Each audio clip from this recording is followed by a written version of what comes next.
padarė viską, kad kuo labiau ją papuoštų, o žmogus viską, kad ją subjaurotų. Dvaro rūmuose gyveno žmonės, tiesiog paprasti. Ir buvo nutarta, kad juos reikia iškeldinti ir tą viską atrestauruoti. Skaidiškėse, čia netoli gyvenvietė, buvo pastatyta jiems namai ir jie buvo iškeldinti. Kuriais metais čia buvo nutarta jį restauruoti?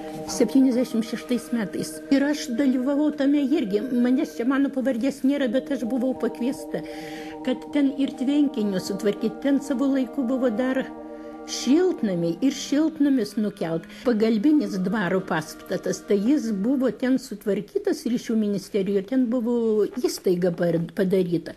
Ir tuos žirgynas tas irgi ten yra, irgi buvo patvarkytas. O buvo ten ir gėlynams nutarta viskas, kad ir gėlės tas atstatyt, kai buvo. Ir laiptelius padaryt prie to, ten yra kaip ežerėliai tokie prie to pastato. Ir malūną tą sutvarkyt buvo labai gražiai nuspręsta. Bet man tai vis atrodo, kad žinokit, ta kultūra mūsų visą laiką tokia biedna. Gal neužteko grinai skaityčiau, gal pinigų. Todėl, kad ir vietinė tuo laiku ir kolūkio organizacija ir visi buvo tuo suinteresuoti. Belieka viltis, kad dvarą atgaivins jį įsigiję žmonės.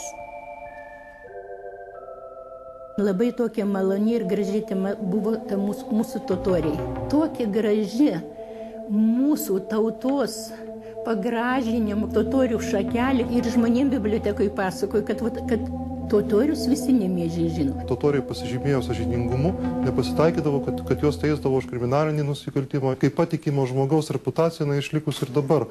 Ir tai girdžiu ne iš vieno žmogaus, kada jie kalba pagarbiai apie totorių bendruomenę, apie totorių žmonės. Mes čia gyvename jau virš 600 metų.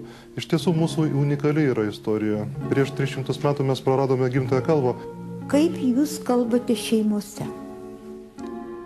Įvairiai. Lietuviškai, lenkiškai, rusiškai. Buvo įvairius valdžius. Ir taip susiklostė, kad mūsų gyventojai, reiškia, valdo visoms tos trimis kalbomis.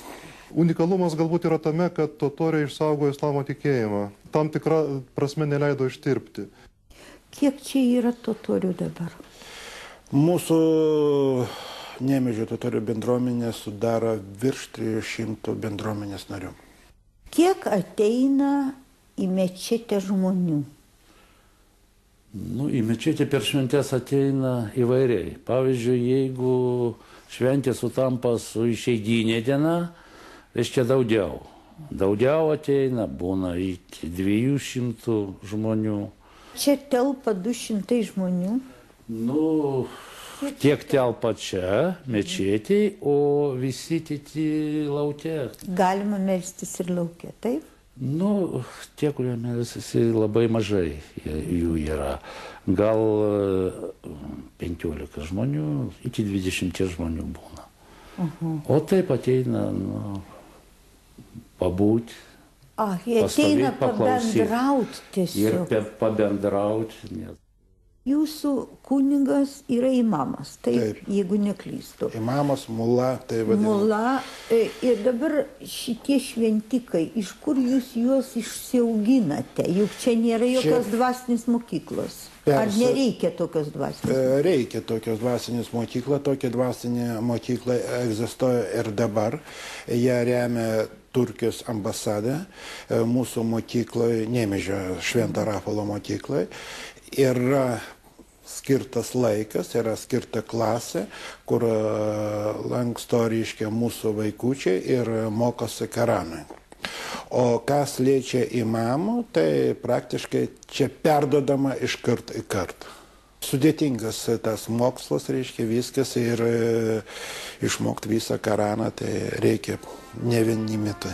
Ar jie pramoksta nors kiek to arabiško rašto? Žinoma. Kaip ir katalikų Biblijai, kaip ir mūsų Koranas. Koranas tai išversti iš totorių kalbos, tai reiškia knygą. Arba tą patį Bibliją. Jie rašo kaip žmogaus įstatymai, ten visi parašyta, kaip turi žmogus elgtis. Apie jo gyvenimą, kaip jis turi, koks jis turi būti, ką jis turi padaryti gero žmogaus, kaip ir visur, čia ir Korane taip. Čia yra minima visus šventus. Pavyzdžiui, ir